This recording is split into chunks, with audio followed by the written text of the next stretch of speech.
Good evening. I'm Dr. Rob Shoemaker, President and CEO of the Indianapolis Zoo. This is a streaming presentation of the Indianapolis Prize Gala presented by Cummins. Tonight is a celebration as we honor champions of animal conservation. We hope you are inspired by the power of what one person can do to protect nature. Thank you for joining us. This is the Indianapolis Prize, the world's leading award for animal conservation. Now, please welcome Project Trio.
Please welcome the President and CEO of the Indianapolis Zoological Society, Dr. Robert Shoemaker.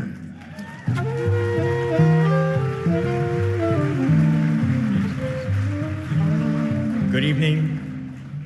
On behalf of the Indianapolis Prize Committee and my colleagues at the Indianapolis Zoological Society, welcome. Thank you for being here.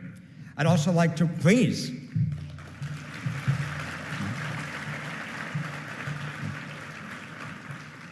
I'd also like to welcome all of you who are joining this evening's celebration via simulcast. I am so happy to be here with all of you. We gather tonight with family, old friends, some new friends, and members of our extended community for a simple reason: to celebrate. Across all human cultures, coming together, sharing a meal, and telling stories is how we mark significant events. And the stories you will hear tonight simply couldn't be more important. All of us are aware of the enormous challenges that are being inflicted on the natural world. They are real and they are sobering. But the tremendous accomplishments of the people we honor tonight provide us with hope and genuine inspiration. The work and relentless dedication of these remarkable people makes me truly optimistic. Optimistic for our communities, optimistic for future generations, and optimistic for the preservation of the natural world. I know that same optimism is shared by the people that I'm fortunate to work with every day at our Indianapolis Zoo. The zoo's mission is to protect nature and inspire people to care for our world. To accomplish these goals, we know that you expect us to combine mission with strategy, passion with conviction, and thought with action. We embrace that responsibility, knowing that we must play a respectful, responsible, and thoughtful role in doing our part to conserve the integrity and diversity of nature. Along with you, we want to give back and build a home, knowing that every one of us can make a positive and important difference. The Indianapolis Prize shines a light on the heroes who are leading the way to save our home. They combine creativity, intellect, and scientific rigor with action, and each of them has been wildly successful. The people you will come to know better tonight are champions of conservation. They are changing the world. They are making an authentic difference in saving species, and we are so proud to honor them tonight. Thank you.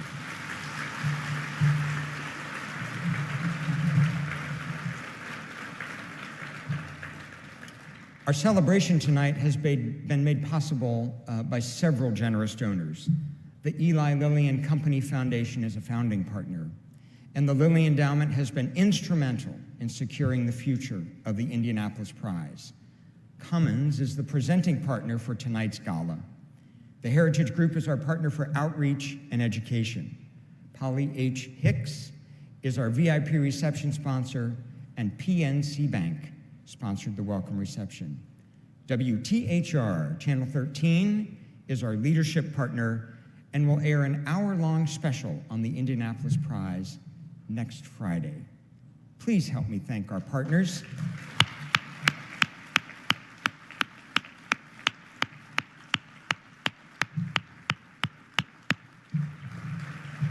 They are committed to making a better future for all of us.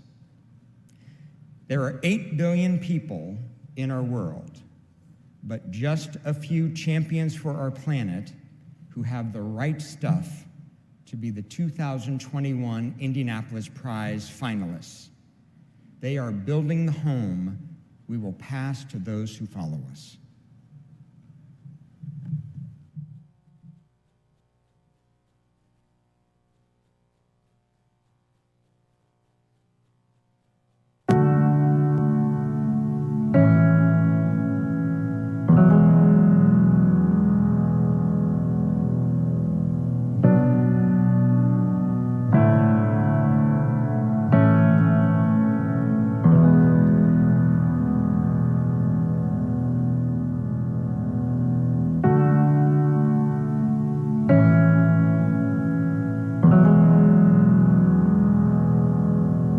The natural world is so special. This place is very close to my heart. What I love most is to be outside. There is a house built out of stone, wooden floors, walls, and window sills. This is where it all started. Tables and chairs warmed by all of the dust. This is a place where I don't feel alone. This is a place where I feel at home. I want to see it. Seeing it is believing it. Everyone works for something, hopes that it will survive. That's the goal. Protect the natural world that keeps you alive. I think of myself as someone who is a global citizen, and I'm doing what I can to contribute to that global world.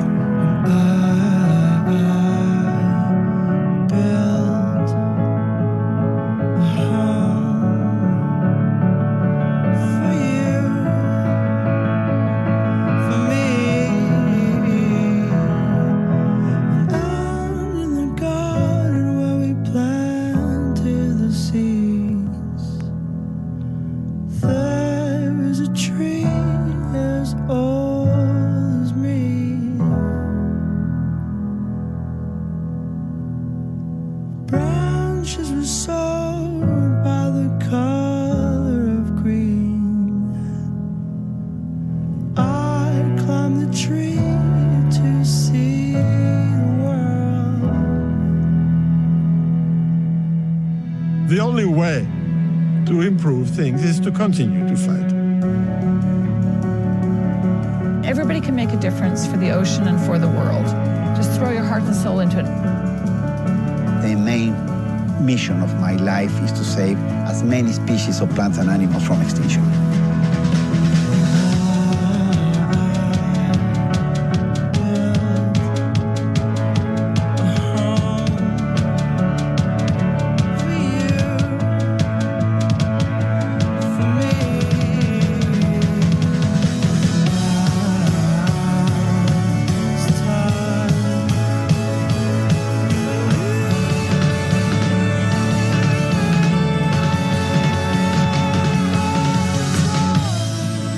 We have the power of giving back to the natural systems on this little blue miracle that we call home.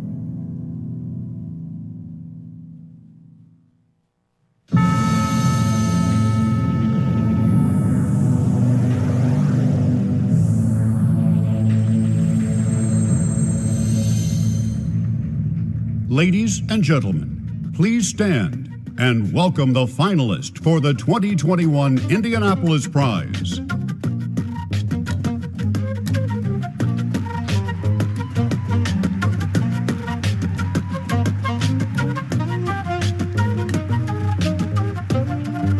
Dr. D. Boersma,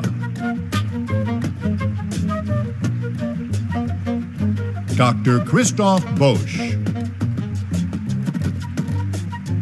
Dr. Gerardo Ceballos, Dr. Sylvia Earle, Dr. John Robinson, and the 2021 winner of the Indianapolis Prize, Dr. Amanda Vincent.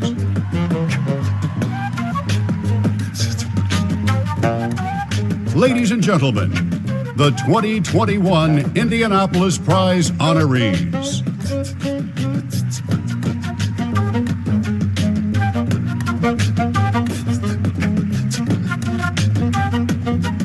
Now, please welcome our host for the evening, Chief Environmental Affairs Correspondent for NBC, Ann Thompson, and television host and co-founder of Big Blue and You, Danny Washington.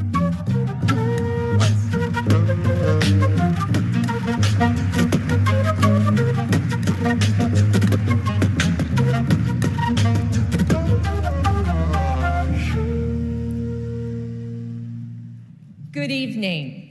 Rob certainly was correct when he spoke about the interconnectedness of all things. My job is largely about finding and understanding connections between people, ideas, and outcomes, then connecting with you through reporting and storytelling. I'm also really excited about Rob's optimism. Hope is an indispensable first step toward accomplishment, which is why we're here tonight. And one woman who brings conservation, connection, and hope together is my co-host tonight, Danny Washington. Danny, welcome to the Indianapolis Prize. Thank you so much, Anne. Wow. I talk about the importance of creating real connections and clear lines of communication between the general public and the science community, people like the Indianapolis Prize winners and finalists. There are so many answers in science, but we need effective, trustworthy bridges between those answers and the policymakers and organizations who put them into practice. That's where you and I come in. Saving our planet is, of course, a big job. That's one of the reasons why there are 3 chairpersons for the Indianapolis Prize Executive Committee. Please welcome Ann Nobles, Dan Appel, and Myrta Pulliam. Please welcome the chairs of the Indianapolis Prize.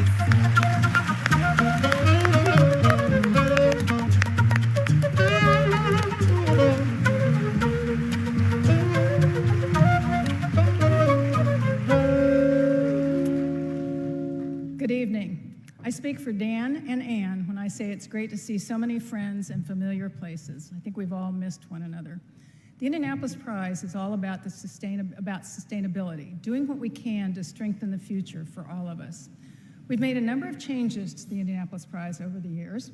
Tonight we're introducing 2 new sculptures, one recognizing the Jane Alexander Global Wildlife Ambassador and another recognizing the winner of the Indianapolis Prize. Chinese artist Zheng Liu was selected from an international pool of artists to design and create the new Jane Alexander Global Wildlife Ambassador Award. His commission for the award represents water's key role in life, and the sculpture evolves as a reflection of the DNA helix. I think you'll agree it's spectacular.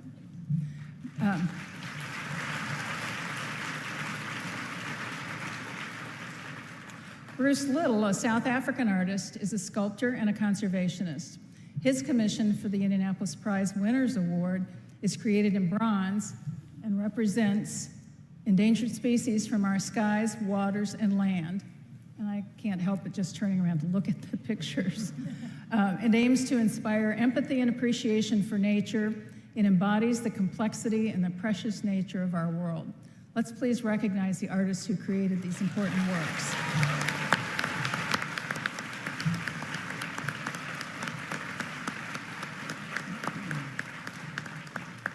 There's something that I know Dan and Ann and I are committed to, and that's doing the right thing. Our friend, the distinguished actress Jane Alexander, has shown so many the way when it comes to doing the right thing to ensure the future of the natural world. She's been deeply involved with the Indianapolis Prize since its beginning. And the Indianapolis Prize Jane Alexander Global Wildlife Ambassador Award honors her contribution and underscores the importance of credible, consistent, effective public voices for the sustainability of wildlife. Jane herself was the first recipient of the award. Sigourney and Weaver and Harrison Ford are some of our most recent ambassadors. We have very high standards. So, ladies and gentlemen, please welcome award-winning actress, conservationist, and honorary chair of the Indianapolis Prize, Jane Alexander.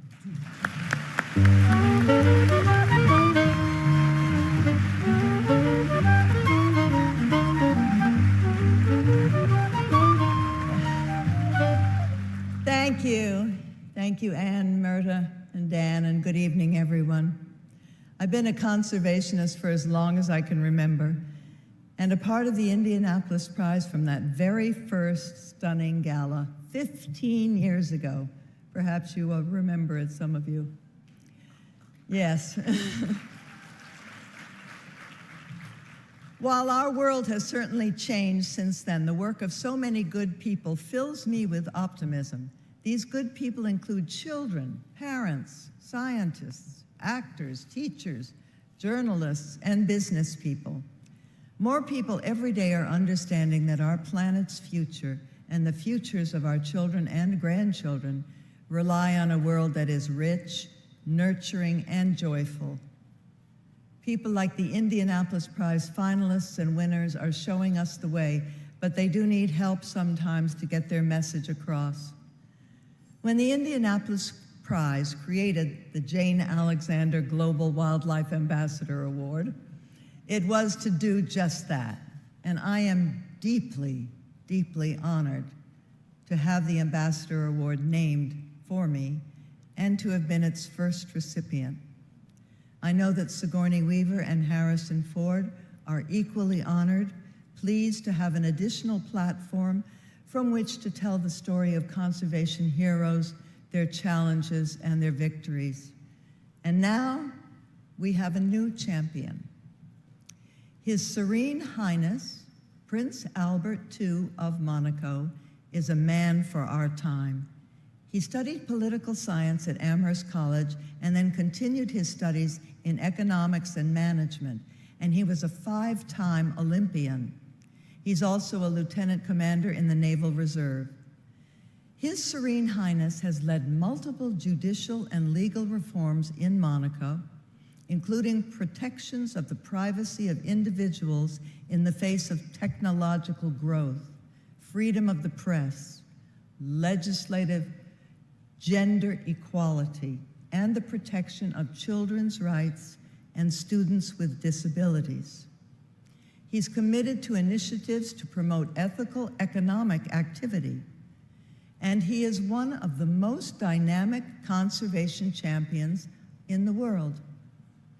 Prince Albert II has been outspoken on the critical need for environmentalism and is an active advocate for ocean conservation and the development and adoption of renewable energy sources to address global climate change.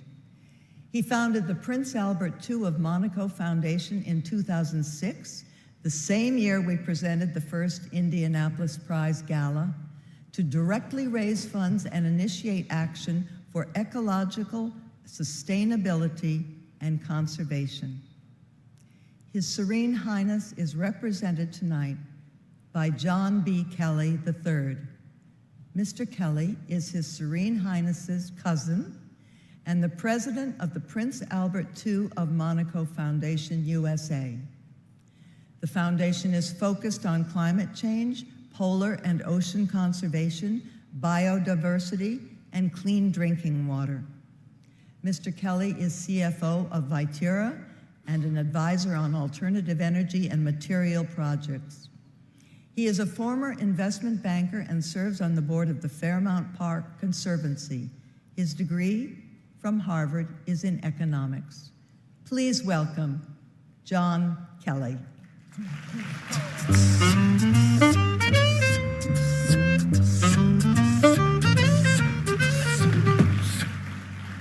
Thank you very much, and good evening.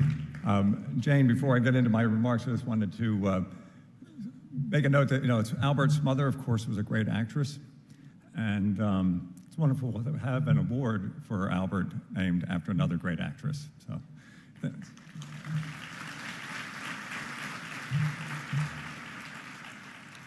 So, good evening, bonsoir. Prince Albert called me this morning to ask me to convey his regrets for not being able to attend this weekend's events. He emphasized to me how honored he is to receive the Jane Alexander Global Wildlife Ambassador Prize and to be included in the ranks of the past awardees. Your acknowledgement of his commitment to the environmental movement is appreciated by Albert, and I believe is very well deserved. He is passionate about our need to respond to the environmental crisis of our own making, and he spends a great deal of his time promoting research, solutions, and public awareness. Thank you for acknowledging his good work. Prince Albert's loss for not being able to attend tonight is my wife Alexandra's and my gain. We've enjoyed our meeting everybody here this weekend and learning more about the great conservation work done by the Indianapolis Zoo and funded by everybody here tonight. I found particularly of interest that one of your projects, the Indiana Department of Natural Resources, worked with the crawfish frogs. Amphibians live at the liminal space at the edge of our wet and dry environments. And as climate and land use changes shift that edge, these fragile species can be lost. This is good and essential work. Events like tonight are great to celebrate good work, to recognize the scientists and researchers and the field techs for the work that they do. But we are in a crisis, and we need to do more than celebrate. Rob Shoemaker's message about individual action is essential. And for emphasis, I do not mind repeating it a little bit. Some say the government should do this, or the corporation should do that. And yes, they should. And in particular, I'm in favor of a carbon tax as an effective tool to reduce CO2, but that's for another, thank you. But that's be a debate or a discussion for another night. The bottom line is that we can't wait for any of that, and each of us must do our part and start doing it now. Our individual actions may feel small, but collectively they add up. And it's not about deprivation. It's about doing things smarter with the new tools and knowledge that we have. We all make choices every day at work and at home that impact the environment, some big and some small. But we can make real progress if we give ourselves permission to get away from thinking in absolutes. We don't have to be perfect environmentally, just better. You don't have to give up your car, but next time maybe buy electric or a hybrid. You don't have to give up meat entirely, but perhaps you can start enjoying more plant-based meals and save the steak for special occasions. Doing something is always better than doing nothing. When millions of people make small changes, big things happen. Industry will respond to customers, governments eventually do respond to voters, and nature can recover. Let me just say a little bit more about my cousin. We grew up going to summers in New Hampshire and the Jersey Shore, but today I now see a man dedicated to the welfare of his country and to solving our global environmental challenge. In Monaco, they give their princes a moniker to reflect their deeds. Albert's father, Renier, was the builder prince. Albert II has become the environmental prince.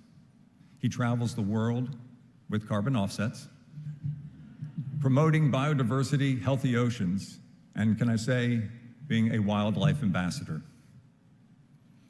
He's in a unique position to be able to do this, but he also does the kinds of things that all of us can do.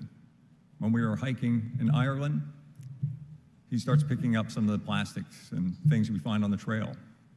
And I've seen them do this a couple of times, which is always why I wonder why his staff isn't better prepared, because there always seems to be a fuss that they have to go find a trash bag so he's not having to carry trash through the woods. But again, of course, everybody in the party with him starts doing the same. And before we know it, we've had a great hike, and we've cleaned up a little piece of the world. Albert leaves every place he goes a little better than he found it. As Prince Albert says in his video coming up, nature's health is human health. We are taking care of, when we take care of nature, we are taking care of ourselves, our children, and each other. And Albert loves taking care of his family, his friends, and people in general. La santé de la nature et la santé humaine. Merci et bonne soirée.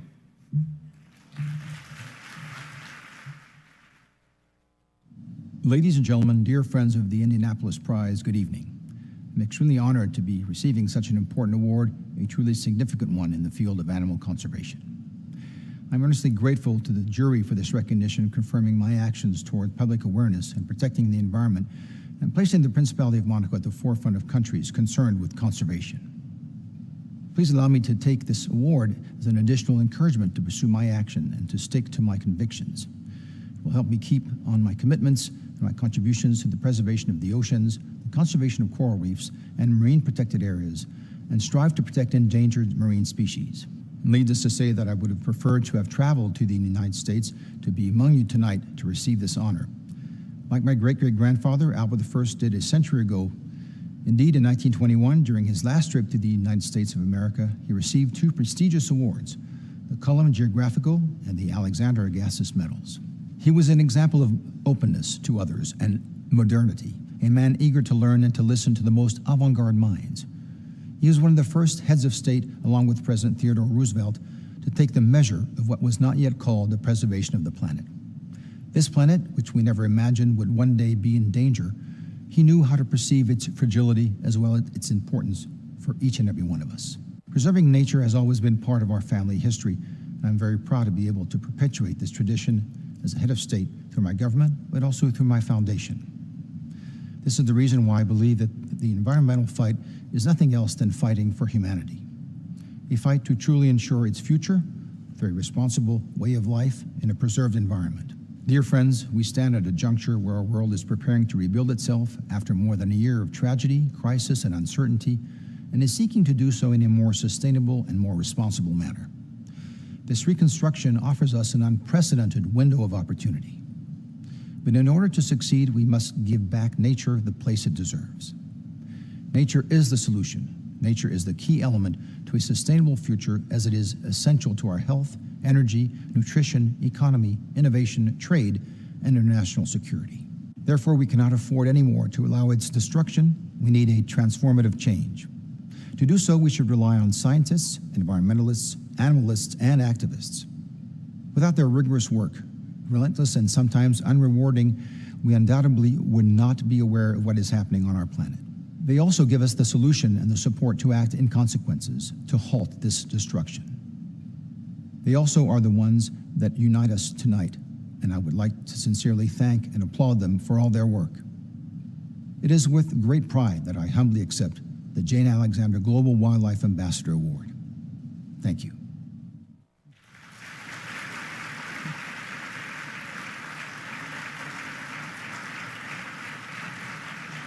John, we're so grateful that you are here with us to represent your cousin. Your work as the president of the Prince Albert II of Monaco Foundation USA is so important.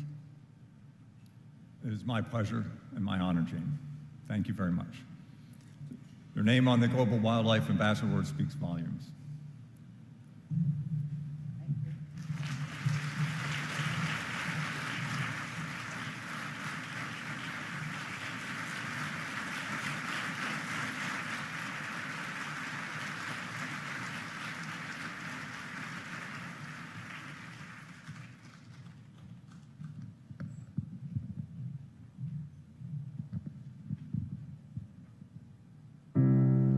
You're broken down and tired of living life on a merry-go-round, and you can't find a fighter, but I see it in you, so we're gonna walk it out and move mountains. We can walk it out and move mountains. And I'll rise up, I'll rise like the day. I'll rise up, I'll rise unafraid. I'll rise up, and I'll do it 1,000 times again. I'll rise up, high like the waves. I'll rise up, in spite of the ache. I'll rise up, and I'll do it 1,000 times again. For you, for you, for you, for you. When the silence isn't quiet and it feels like it's getting hard to breathe, I know sometimes you feel like dying, but I promise you will bring the world to its feet and move mountains. We can walk out and move mountains. And I'll rise up, I'll rise like the day. I'll rise up, I'll rise unafraid. I'll rise up, and I'll do it 1,000 times again. I'll rise up, high like the waves. I'll rise up, in spite of the ache. I'll rise up, and I'll do it 1,000 times again. For you, for you,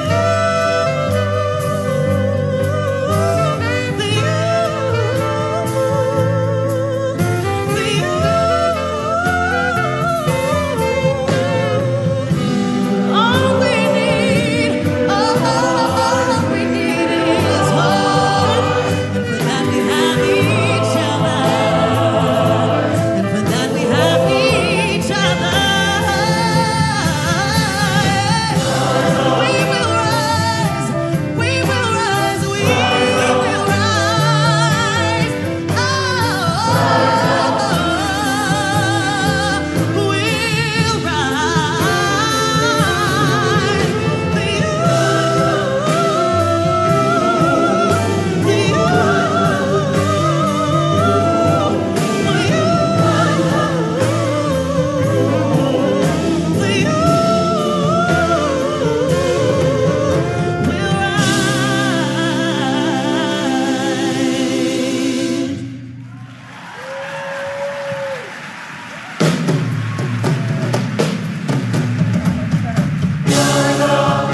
we'll rise like the day. We'll rise up, in spite of the ache. We'll rise up, and we'll do it 1,000 times again. We'll rise up, high like the waves. We'll rise up, in spite of the ache. We'll rise up, and we'll do it 1,000 times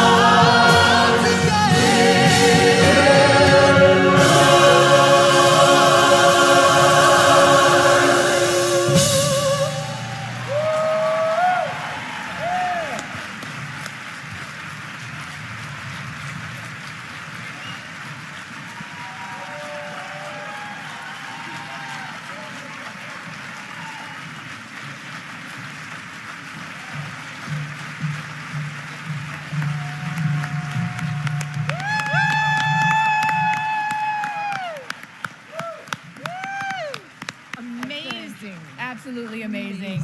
We have to make sure that His Serene Highness's message gets out to everyone, to young people, to to politicians, to business people, to entertainment figures, and to scientists. Danny, you're absolutely right. And you know what? That's your job as well as ours. So please help spread this word. In fact, planning for that might make for some great dinner conversation tonight. We've provided some take-a-step cards at each table to start that conversation. We'll see you all again in just over an hour. Until then, please please enjoy the return of Project Trio.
Yeah.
Traditions are not only for keeping, they must be started and they must be cultivated. In my family, our love for the natural world has become one of our most enduring and personal traditions.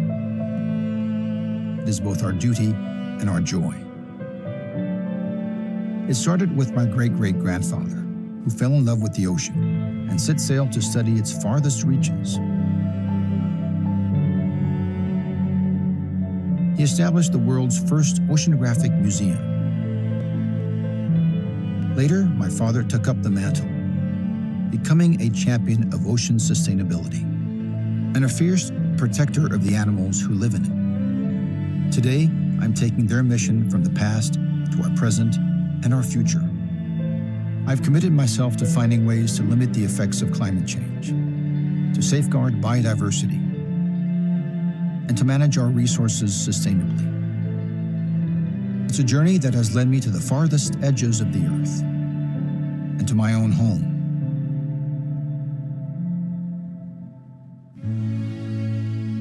Conservation isn't an individual sport, and it isn't a competition. Yes, we award a prize to an individual who has achieved great things. This campaign, this mission, can only be won together. That is why we're here, to stand as one against this monumental challenge, and to honor those who rise to it every single day. The individuals recognized by the Indianapolis Prize are working on the front lines, in the wilderness, the laboratory, and in places that transcend imagination. They are leading a global movement in which countless life forms hang in the balance, including our own.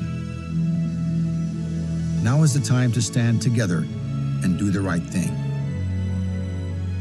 so that the next generation and the one after that can continue to call this planet we share with so many others home.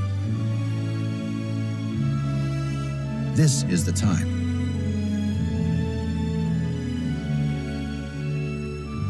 This is the Indianapolis Prize.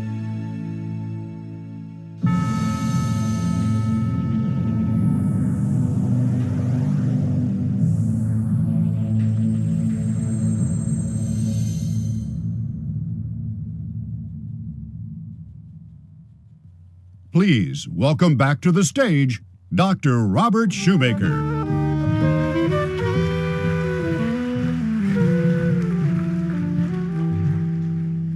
When we first conceived of the Indianapolis Prize almost 20 years ago, we wanted to help people understand that those people who are saving species are true heroes, and that there are a few remarkable individuals among us whose achievements are so important, so special, and so foundational that they are defining the future of our planet.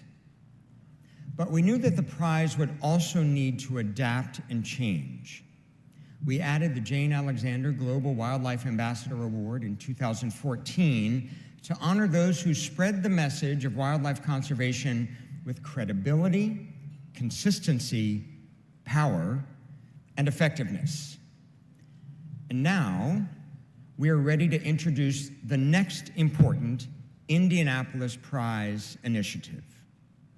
We're surrounded tonight by legends who have fought for our planet, blazed paths to victory, and literally saved species from extinction. Every one of our Indianapolis Prize winners and finalists is committed with their thoughts, words, and actions to the future.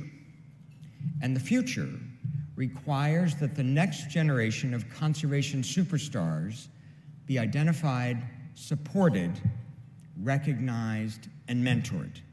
And so, we are proud and excited to announce the beginning of our next step, the Indianapolis Prize Emerging Conservationist Award. We must ensure that the best and brightest of our next generation achieve their full potential. The Indianapolis Prize Emerging Conservationist Award will play a key role in positioning future Indianapolis Prize winners on their path to victories we will all share. the Sidekick Foundation, based here in central Indiana, has stepped forward to fund this new program to bring recognition and financial support to emerging conservationists who are most likely to achieve future successes in sustaining imperiled species. Please join me in thanking the Sidekick Foundation and President Trey Fazenfeld for their incredible support and vision.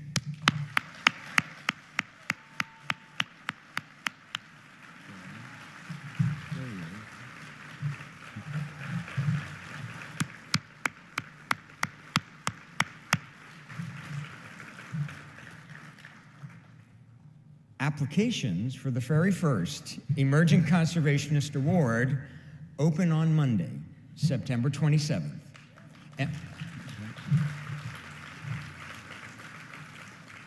And that award will be presented right here on this stage on September 30th, 2023, along with the winner and finalists of the 2023 Indianapolis Prize. Thanks.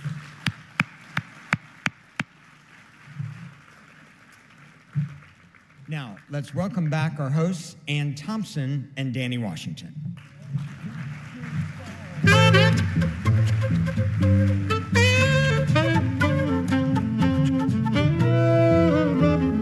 Thank you, Rob. And before we get started, how about a big round of applause for the servers and all the people who worked on our dinner tonight?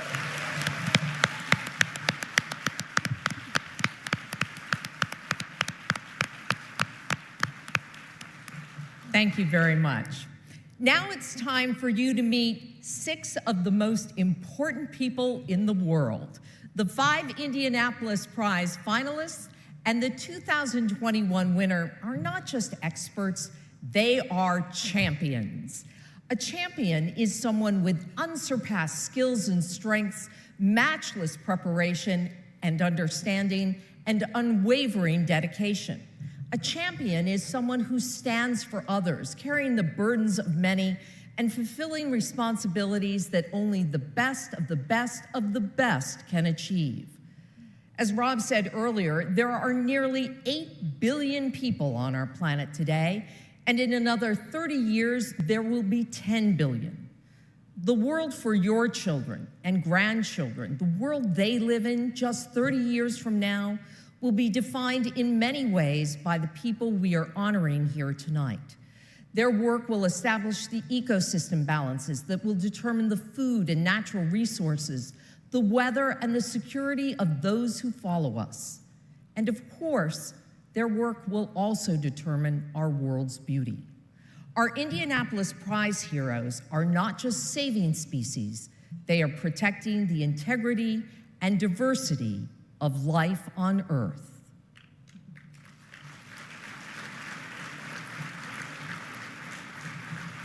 Thank you, Anne.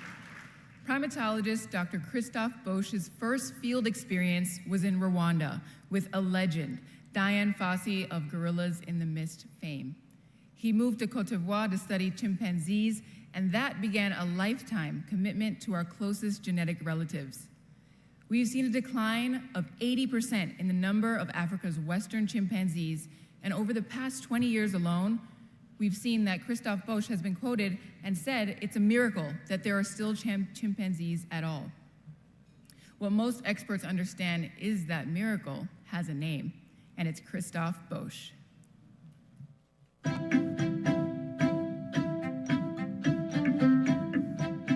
I think I am like every human on this planet.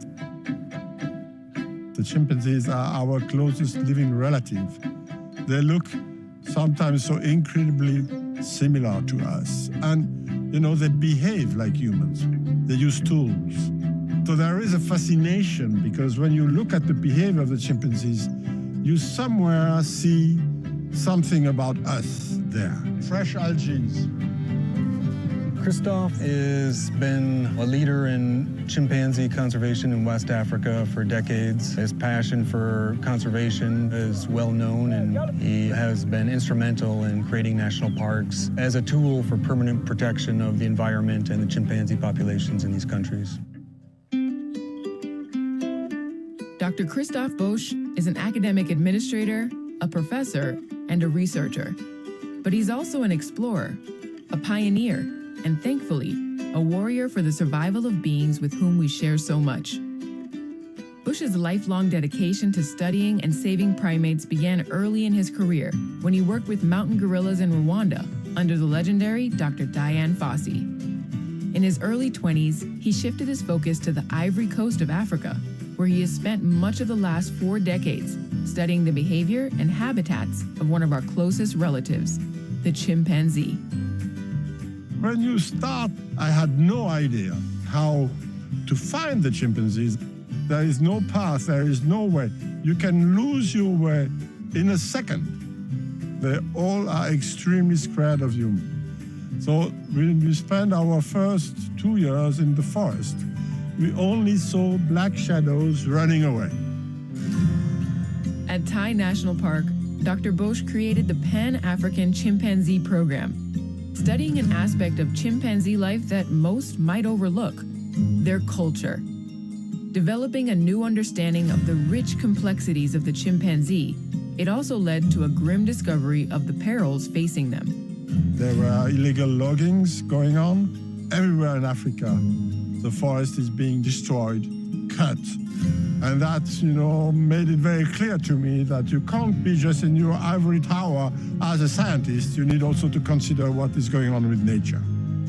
Agricultural deforestation and hunting over many decades resulted in chimpanzee populations dropping to critical levels.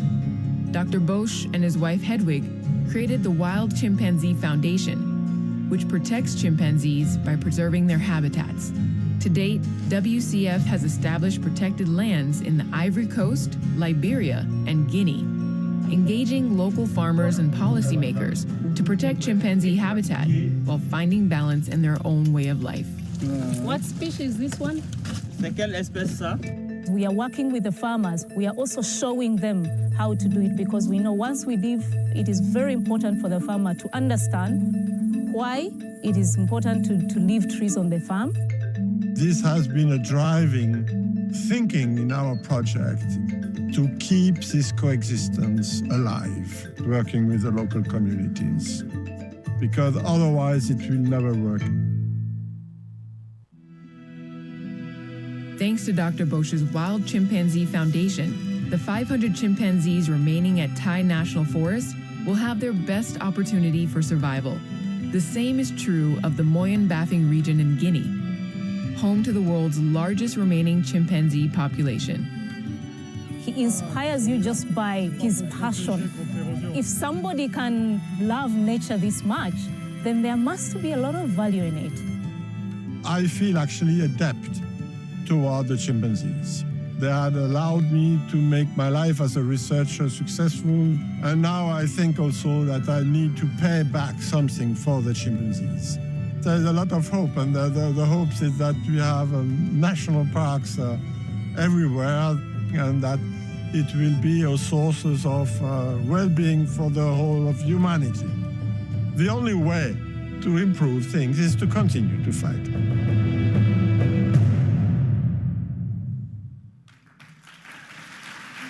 Ladies and gentlemen, Dr. Christoph Bosch.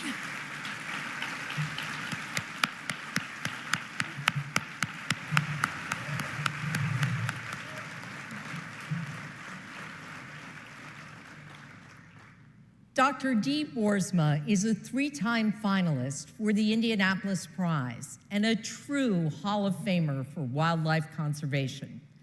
Dee, if you know her, you know she is unstoppable with extraordinary energy and a passion about anything penguin.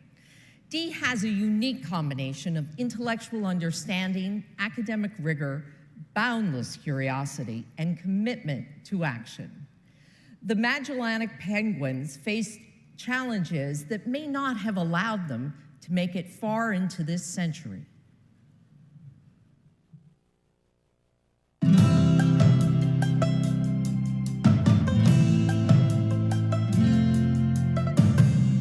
Dee Boersma and I first encountered each other in the Galapagos Islands in the 1970s. We've roomed together on expeditions. It's about 1.5 meters back. She's I got 2 eggs. I love the way Dee looks at the world, at life in the world, looks at her beloved penguins and treats them with such respect, really zeroes in and gets to know individual colonies, individual birds, rehabilitates nests, and is bringing back some of these critically endangered animals from what would seem to be an inevitable track to extinction. Dee fundamentally loves penguins. The approach she's used is really to think about how penguins integrate across a variety of things that play out in the ocean. So it's a combination of being fundamentally interested in this single set of species of birds, but also in terms of what they tell us about the broader world. She's extremely well known for this 30-year plus data set that she has on Magellanic penguins in South America. She's able to do all of the governmental relations and soft communication and people skills that are required to get conservation accomplished on the ground, but she's really driven by the quality of science. Dedication is a word too many of us take lightly. But few would dispute that Dee Boersma has dedicated her life to studying and saving penguins. She has worked virtually nonstop in the Galapagos Islands as well as Punta Tumbo, Argentina, home to the world's largest population of Magellanic penguins, going toe-to-toe with companies that were commercially harvesting the birds for their oil and skin. I couldn't believe that anybody was going to harvest, Magellanic penguins. And so I went down to determine what was the population size at Punta Tumbo and could they harvest penguins in a sustainable manner. And of course, the answer to that, I knew before I went. No, you can't do that. Dealing with the Argentine bureaucracy is quite something. I think a person of lesser drive would have said, forget it, it's not worth it. She tackles things with great gusto, follows through, which is why we have detailed demographic data on the penguins at Punta Tumbo. It's one of the best demographic series of any wild animal anywhere. Dr. Boersma's work directing the Magellanic Penguin Project at Punta Tumbo revealed that penguins were not only under assault from those harvesting them, but were also severely threatened by oil dumped at sea. She persuaded the Argentinian government to move oil tanker lanes further offshore and created the historic marine protected area at Punta Tumbo, a critical achievement that continues to protect vital ocean feeding grounds. But as sea levels rise, some of the first lessons in how habitats are affected can be learned by studying penguins where they live. Penguins are really ocean sentinels, and they tell us a lot about the environment before you even really recognize it. Sea levels, of course, because of global climate change, are rising. Penguins nest really close to the beaches, so some of the nests that were suitable 40 years ago are now gone. Dee is famous for getting her hands dirty. She ends up hauling literally tons of lava rock to build these huts, which serve as artificial caves for Galapagos penguins to nest in.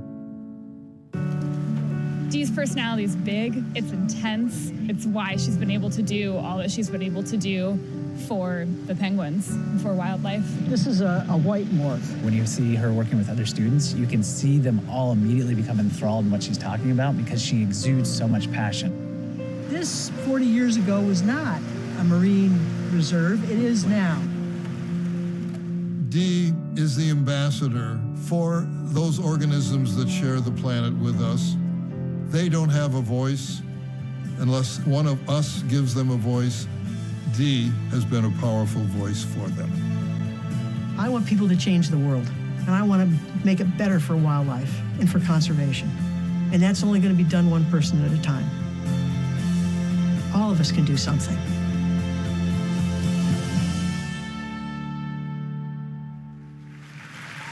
Ladies and gentlemen, Dr. Dee Boersma.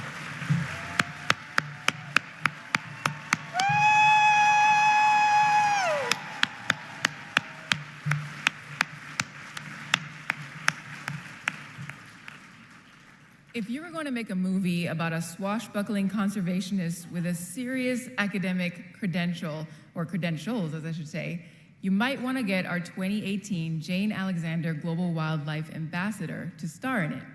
But if Harrison Ford weren't available, you could just go with the real thing. Dr. Gerardo Ceballos. Absolutely. Gerardo is an ecologist who studies the global patterns of species distribution, extinction patterns, and processes, and how best to link conservation and development. He's devoted to designing protected areas, as well as his efforts that have contributed to the first Mexican Endangered Species Act. His motto is, "Let us be actors, not spectators." And like the Jaguars he works to protect, he is one cool cat.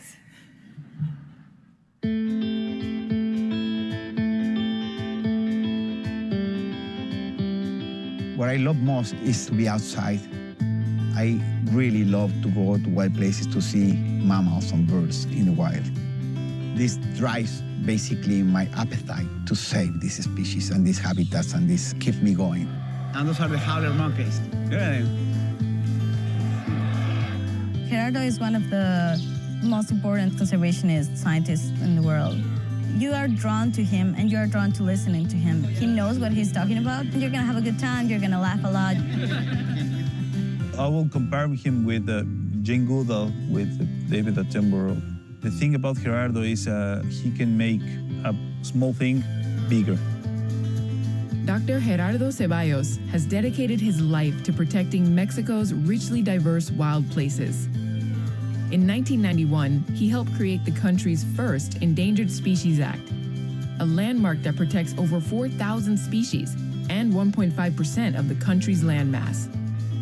These protected areas have expanded to over 3 million acres as of 2020.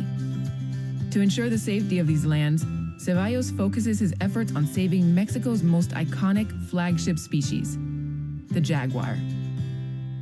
Hola, Panchito. Qué gusto. In the Calakmul Biosphere Reserve, Ceballos has enlisted some of Mexico's top environmental scientists to run a sophisticated jaguar tracking program. We put these colors on the dogs so we can follow them.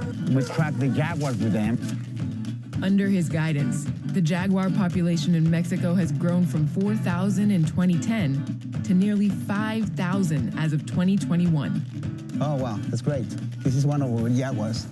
The camera traps is one of our basic tools to develop conservation measures. We choose jaguars for several reasons. On the one hand, in Mexico, jaguar has been very important for the culture since prehistoric times. There is an estimate that we're saving more than 70,000 species of plant animals and microorganisms. If you protect jaguars, you protect the forest, and by doing that, we're saving the whole thing. The Jaguar project wouldn't be able to be successful if we didn't have the local people. They know how to chase the jaguar, they know how to trap them, they know how to run the camp, they know how to walk in the forest.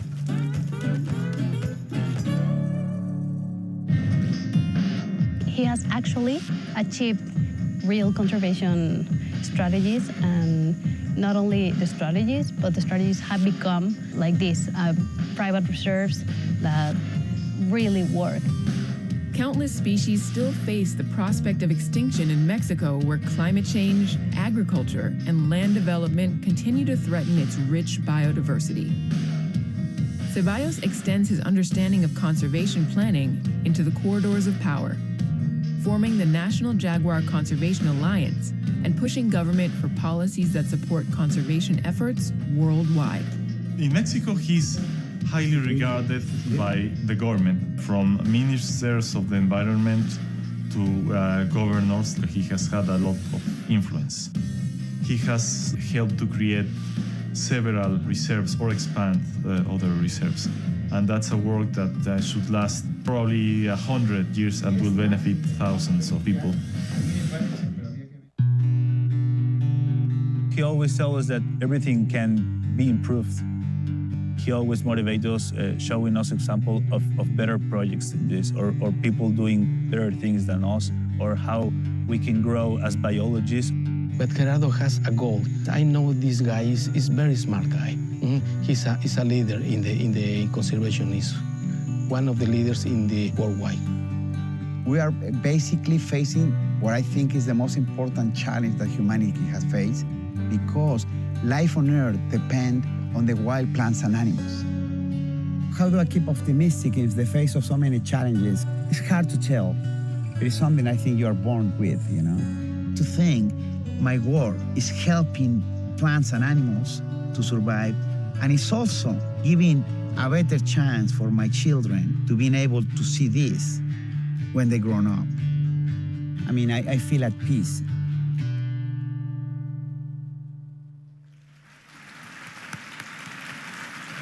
Ladies and gentlemen, Dr. Gerardo Ceballos.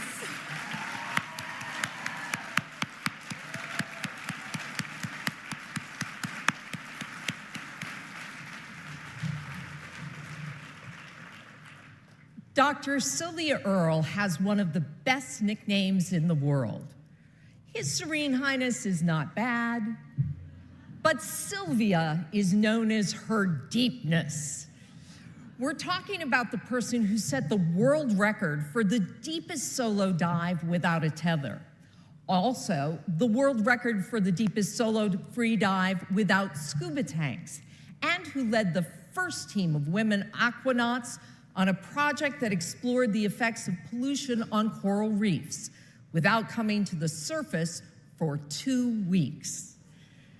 She's published more than 100 scientific papers, but if you ask Dr. Sylvia Earle about the most important factor in wildlife conservation, her answer comes very quickly. Make a difference, she insists, starts with caring.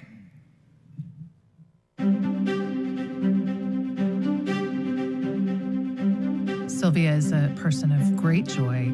She's brave and she's bold, and that comes across in everything that she does.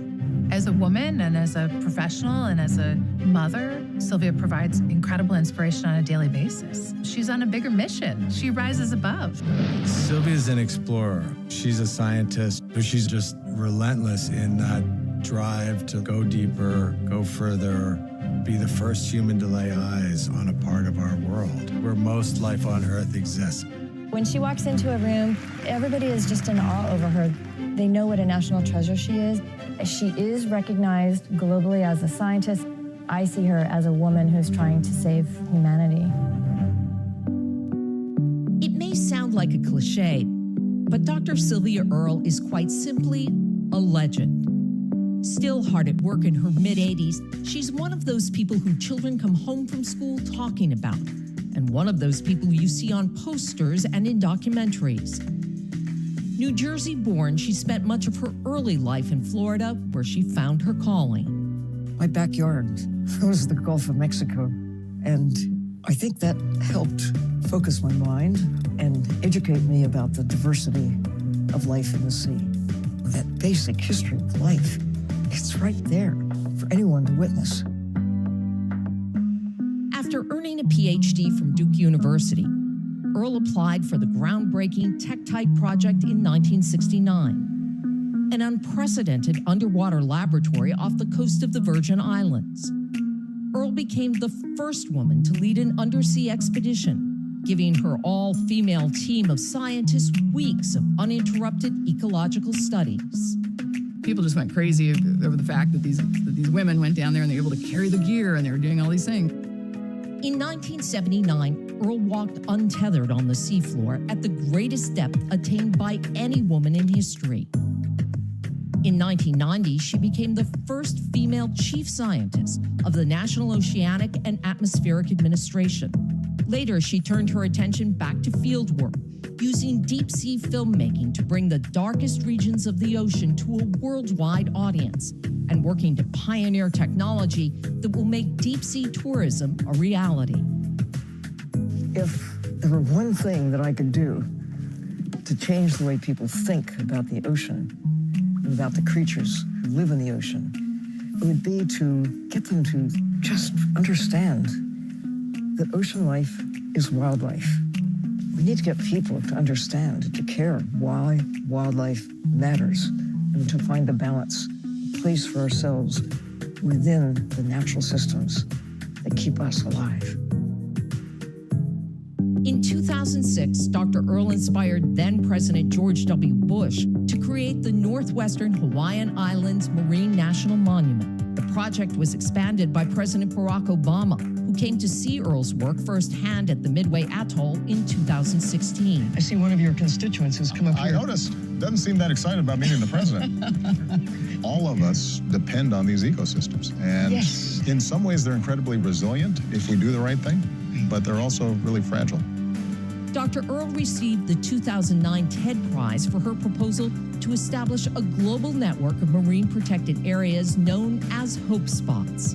Areas where ocean life has been depleted, but that can rebound if protected. Her foundation, known as Mission Blue, has grown the network to more than 130 hope spots around the world.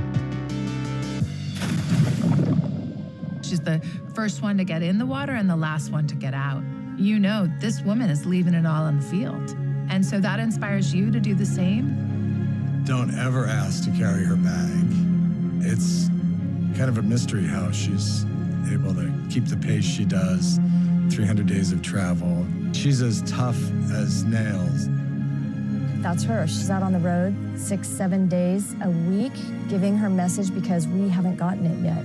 The time is now, and she knows that. That's what drives her. Well, people ask me, do you still dive? And I say, well, I'm still breathing. As long as I can continue to get out there, down there, and splash around in the wild places, I will. I have to. I don't have a choice.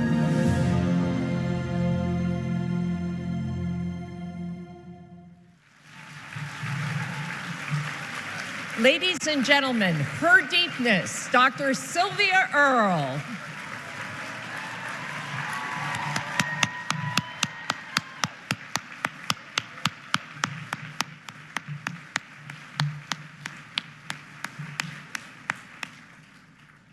As Executive Vice President for Conservation and Science for the Wildlife Conservation Society, Dr. John Robinson is the commander of a small army.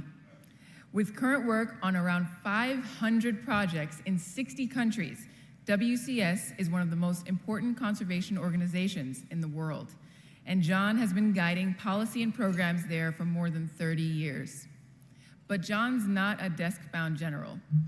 As a primatologist, John did fieldwork in South America for 15 years, and even after founding the Program for Studies in Tropical Conservation at the University of Florida, he kept finding his way back into the jungle.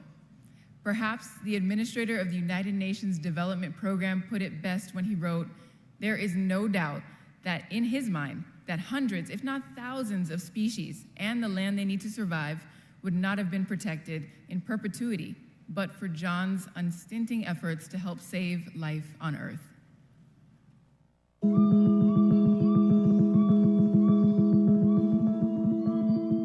At its core, I think I am a person of the world. That's where I feel most comfortable. Being in new places, I think of myself as someone who is a global citizen, and I'm doing what I can to contribute to that global world. Illegal fishing. That is a big thing in this area. When we went up the river, we saw a lot of fish, and so their protection is working. Dr. John Robinson has spent a lifetime gaining the knowledge of how to manage and conserve whole landscapes. The son of a diplomat, Robinson was born in Paris and learned early on the value of seeing the world through the eyes of others. For the first 15 years of his career, he applied this skill in field conservation, beginning with a study of primate behavior and ecology. John was a fine primatologist. His early work is excellent. His early research on wildlife hunting is still classic work that people cite to this day. He was studying Callicebus monkeys in Colombia. He saw their habitat disappearing. Cattle ranches maybe taking over forest. You just sort of have this great feeling of loss that moved me from being just a biological scientist into becoming a conservationist. In 1980, Dr. Robinson established the University of Florida Program for Studies in Tropical Conservation, a hub for training students and developing a conservation model for future work, a self-described pragmatic approach to conservation policy and implementation. Moving to the Wildlife Conservation Society, or WCS, in 1990, he inherited a small but legendary group of field scientists headquartered at the Bronx Zoo and took it global.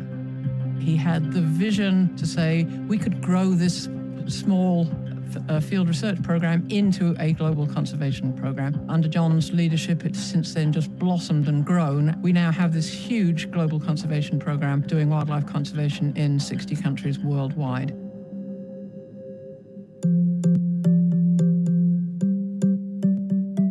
As the Executive Vice President for Conservation and Science for WCS, Dr. Robinson oversees conservation programs in all of the Americas, Africa, and Asia.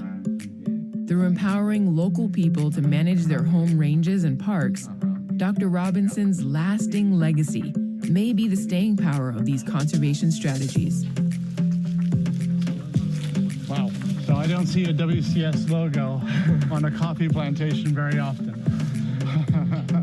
Science focuses on facts. We do things not because we hope that it's going to work out. We do it because the facts tell us that it will. Those berries are very full of energy. He looked at this conservation area and he said, if I plant the coffee under the trees, they'll do better. That would also be compatible with this conservation forest. It is the local national staff who think through exactly how do we do it. The approach that WCS and local communities, together with government, are trying to do here is to trying to address the threats. WCS key missions is to help the species that live inside the park to survive and to reproduce.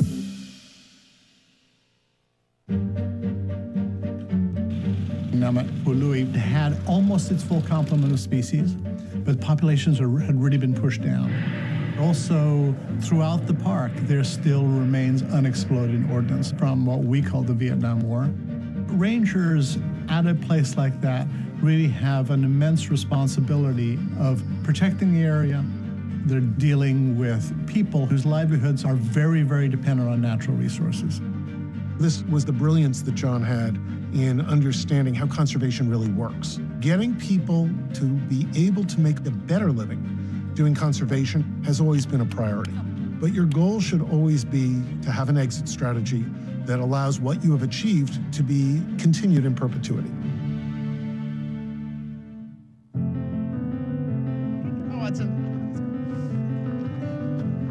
If I think about Dr. John Robinson, I think about the father of conservation, not just for Laos, but the global conservation. I'm so proud to follow the steps of Dr. John Robinson. He does it because he loves it.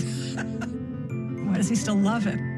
It's as important today as it's ever been. He wants to make a difference. He is this kind of secret giant.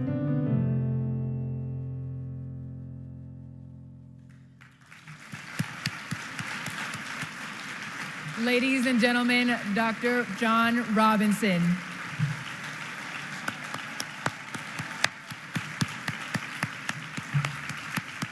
Now, ladies and gentlemen, welcome back to the stage, Jane Alexander.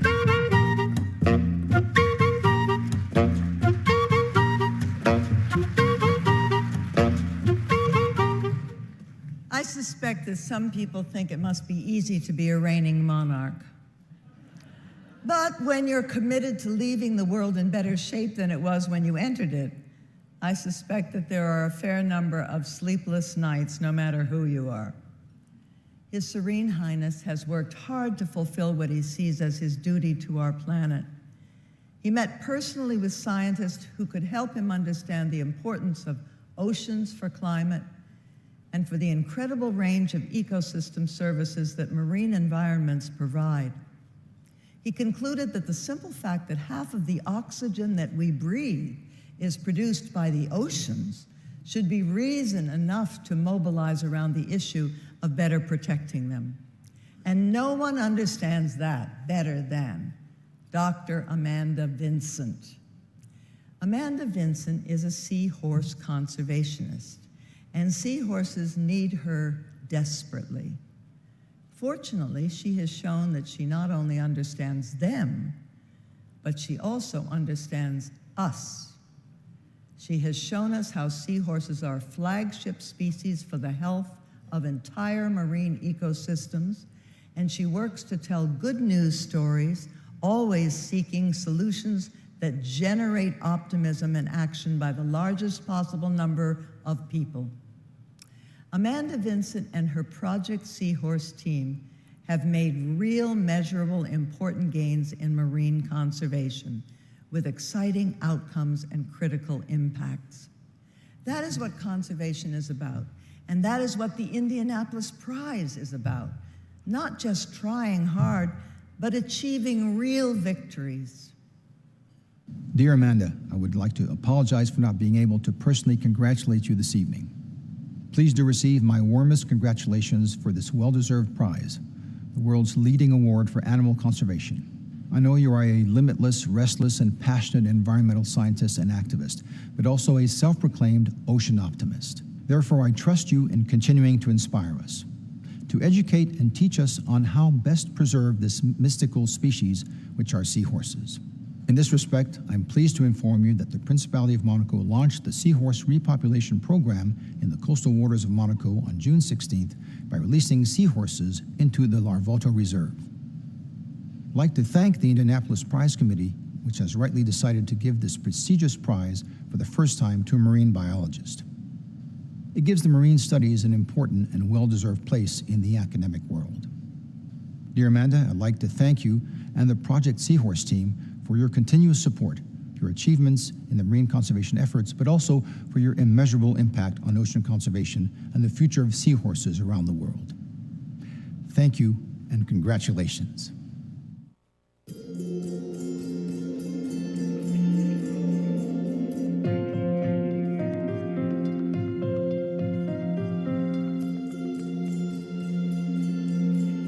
I grew up in a family that was pretty eccentric.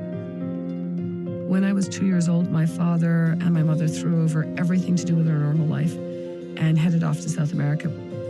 I've always felt this deep affinity for the outside. There's something about its moods and its abundance, as it once was, that gripped me to the bottom of my soul. So, what have you got in there? Fins, mask. Have you got the research gear ready?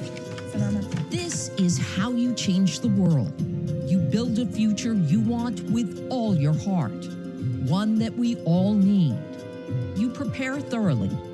You build a team. You engage people, and you never lose your passion. This area really is my spiritual home in the Philippines. This is where the conservation work on seahorses first started globally. Dr. Amanda Vincent was the first biologist to study seahorses underwater in their natural habitats. Realizing the seahorse's popular cultural appeal could be a catalyst for driving major advances in ocean conservation, she founded Project Seahorse in 1996, an organization dedicated to finding conservation solutions by understanding interdependencies between marine life and human communities. Beginning with her early work in the Philippines, Vincent's science gave birth to global action. We put seahorses at the center of the universe. We do research that will inform conservation action, and then that conservation action guides our research. Seahorses, I think, were probably Amanda's shrewdest move. If you reach the objective of saving seahorses, you can only achieve that by having a healthier marine habitat. I'd once seen a notice saying that the Philippines exports an awful lot of seahorses to help men with weak tails. I translate literally from German. Everybody kept directing us to this area of the Philippines and eventually down to this very village. So we came here and indeed found that about half of the villagers were dependent on seahorse fishing for half of their income. Dr. Vincent took on a challenge many considered insurmountable: the unsustainable global trade of dead seahorses. Each year, millions are harvested for use in traditional medicine. Vincent successfully fought to place seahorses on the IUCN Red List of Threatened Species, leading the way for the listing of seahorses at the 2002 Convention on International Trade in Endangered Species. Seahorses became the first marine fish to be included in the convention since it was signed. Because of Amanda Vincent, 182 nations are now required to regulate seahorse exports for sustainability. That was an unbelievable watershed in marine conservation. Amanda just made us realize that seahorses were being driven to extinction by unregulated trade and got people to think about fish as wildlife. They're not just a product that's just dried and traded and sold. Amanda and her Project Seahorse team were looking for a country that had a strong marine conservation reputation to help endorse the protection of the trade of seahorses. And so, of course, we accepted wholeheartedly to support her efforts in this area. We were able to show that we can not only help protect the species, but help reintroduce it, and I hope that it will continue for many years to come. Beginning in the waters of Andayan Island in the Philippines in the 1990s, Vincent created a model that has become a guiding light for conservation action: marine protected areas. Many guidelines for global conservation action come from Dr. Vincent's work with local governments and citizens where seahorses live. These areas have since expanded to over 35 protected watersheds around the globe. If you do it right, then that community tells the next all about it, and the next one is easier. That's what's made marine protected areas so common in the Philippines, that villages see the benefits and they want one. When I was a kid, the idea of a reserve in the ocean was crazy. And we're going to be shooting for 30% by 2030, and there's a policy commitment to that. We've got the seahorses flourishing in a well-protected habitat with good commitment from the community in a country that we're working with on a national level that is playing a role in global conservation.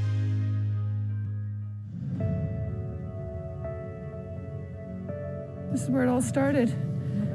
Globally, she's an icon or like a symbol for the seahorses. She's really an amazing person. She raised 2 kids as a single mom, at the same time trying to save the ocean. So it's, what can you say? A superwoman, maybe, I don't know. I have the Philippines close to my heart. I mean, this island is called Andayan Island. I named my daughter Andaya after this island so that I would always have Andayan and Andaya close to my heart. I think we're really lucky to travel with our mom. If you actually go and see and feel and learn about the environment around you, then I think we have a bigger understanding. I'm very proud of her. She really does tons of stuff, and being a single parent is really hard. She's a really good mom. If we're going to get it right for the planet, we have to get it right for the ocean. I really think we're poised to make a big breakthrough, but it will require a collective effort. Just throw your heart and soul into it.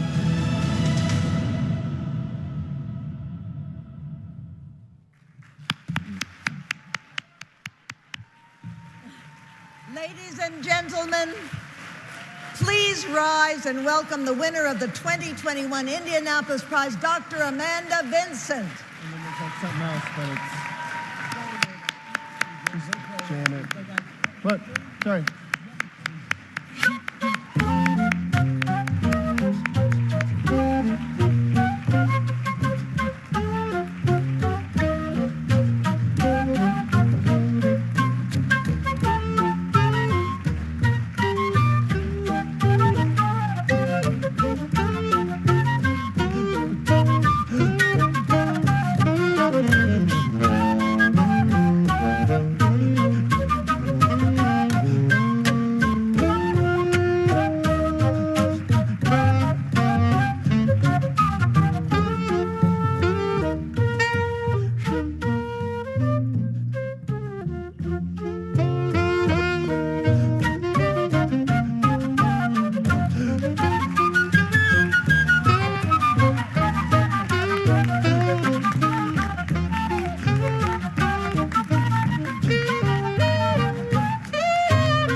here we are at last. Wow. It's extraordinary. It's just wonderful. People keep asking me what the Indianapolis Prize, or as we know it, the Indy Prize, means to me. It means so much. It means honor, an honor to me and an honor to the ocean. It means validation. It means excitement. It means impetus, like propelling us forward. And it means promise, the possibility of the future, but also my promise to you that we will do more. We will do more.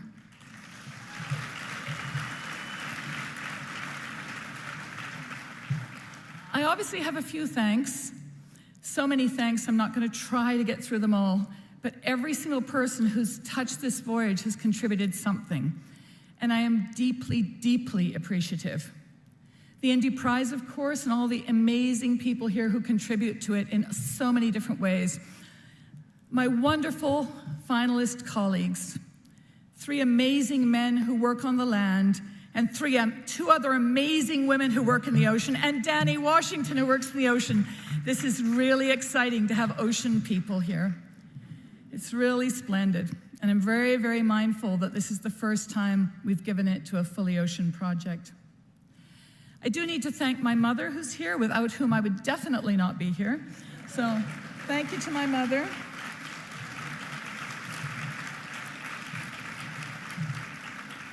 And of course, my 2 amazing children, whom I absolutely adore, who are way over there somewhere.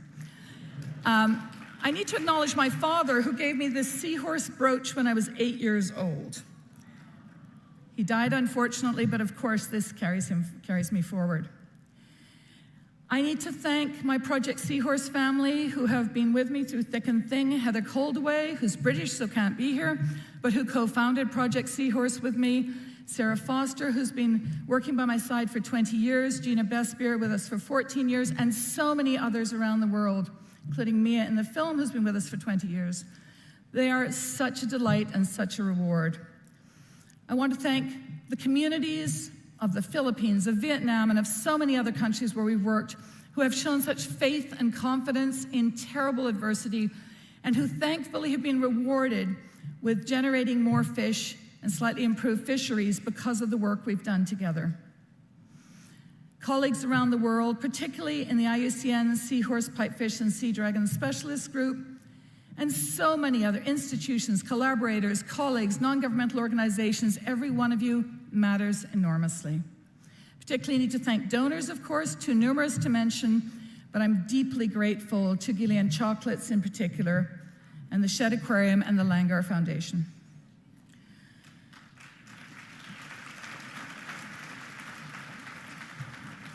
I just want to allude to a few principles that I think have propelled us forward with Project Seahorse. Those principles include the acceptance that we know enough. We have to stop with this constant demand for perfect knowledge. A wise colleague of mine once said, there is no such thing as perfect knowledge. There's imperfect knowledge or none at all. There's imperfect decision-making or none at all. There's imperfect advice or none at all. And at the moment, we're too often tending to wait till we had everything laid out before us before we take action. We need to take action with imperfect knowledge in a framework of adaptive management where we learn as we go, explicitly involving everybody in the challenge of finding the right way forward. We know enough to get going on almost everything. And our story of marrying research and management and policy in a tight feedback loop has been very special and very valuable. We've made enormous strides that way. We've also made enormous strides by marrying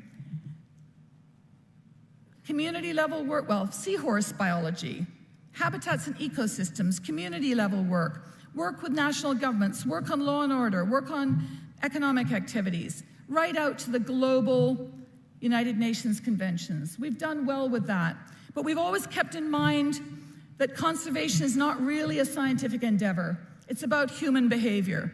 It's about making certain that we work with the people who are interacting with our wild spaces. And a subsistence fisherman in the Philippines said it best when he said, conservation is just personal discipline.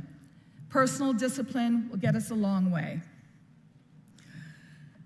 Seahorses have been magical in helping us to save the seas, and we're going to put a push on that to make this even more effective.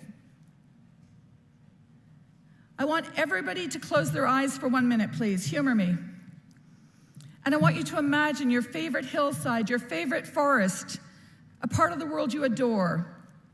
And I want you to imagine 2 helicopters flying over top with a big razor wire stretched between them. And they are mowing down every single tree and every single bush and every single blade of grass. They are removing every bird, bee, butterfly, bat. And then they are taking that, they're plowing the topsoil too. They're taking all those life forms and they are reducing them into fish meal or fish oil. They are selling them for aquaculture feed or chicken feed for pennies a kilogram. That, my friends, is what's happening to the ocean on a daily basis with a fishing gear called bottom trawling. Bottom trawling, you may now open your eyes, is an abomination. We would not allow that for 1 minute on land. And yet hundreds of thousands do it every day in the ocean. This is the biggest proximate threat to our ocean, this bottom trawling, and it has to stop. When I tell you further that those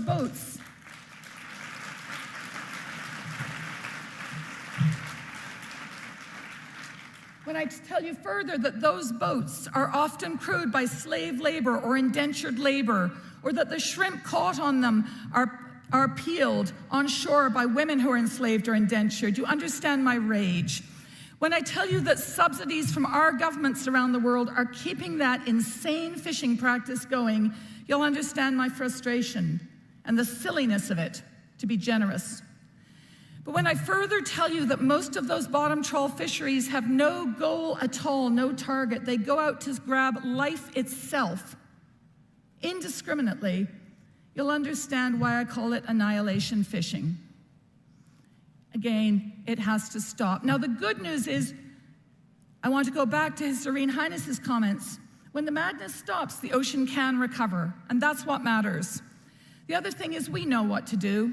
We need to get rid of bottom trawling in inshore areas, get rid of bottom trawling in protected areas, get rid of those subsidies, and stop the expansion of bottom trawling.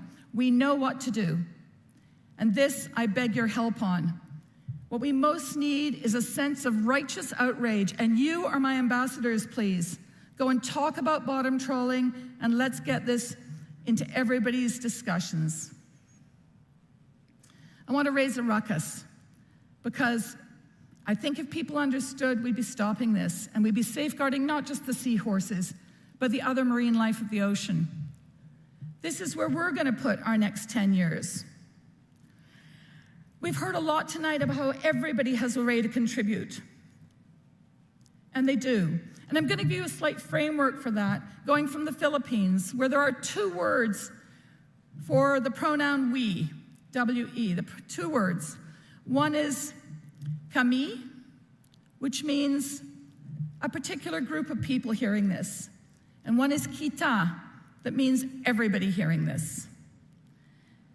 So, Among Proyecto, our project for Project Seahorse, our project for the Philippines villages, is one thing. But ending bottom trawling, my friends, is Atong Proyecto.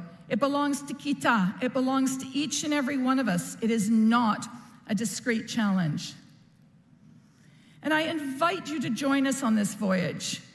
You know, every person in this room cares about conservation, and you show it in myriad ways that delights and rewards me. The Indianapolis Prize is a superb honor, and I am determined to put it to use. I am determined to use it to access the halls of power, to take forward our capacity to change the world. I invite you to contribute. We need friends, we need supporters, we need allies, we need you. Because you know what? Saving seahorses will save the seas, and saving the seas is going to save life itself. Thank you so very much.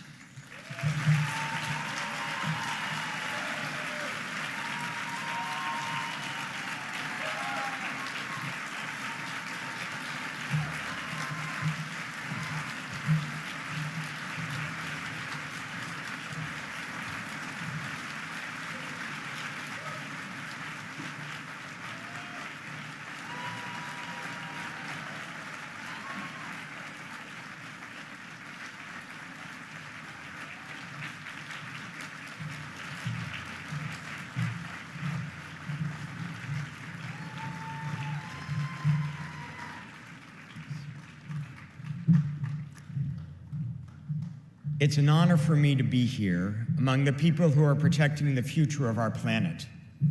But everyone here tonight has an important role to play. You are leaders, you are decision makers, and you are all influencers.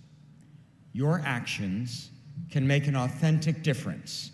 If you take a step today, you will save species tomorrow. Take a step. Support local resourcing, shopping, and eating wherever you can. Take a step and donate or recycle your old or unneeded belongings. Take a step and recycle your used electronics. They aren't trash. Do the work that's required to find reuse or recycling solutions for them. Take a step and tell others that it's not just a personal preference to care about protecting nature and inspiring people to care about our world. It's a fact that our own survival depends on it. Take a step and commit to personally conserving our natural resources. And take a step to support the successful conservation programs that are making a real difference. I started this evening with a personal message of hope. You are the reason that I am relentlessly optimistic about the future of our planet. If each person here tonight takes a few thoughtful, bold, and deliberate steps, we can quite literally change the world. Thank you for being a part of the solution. Good night.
Hooray.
Thank you for watching and being a part of this special evening.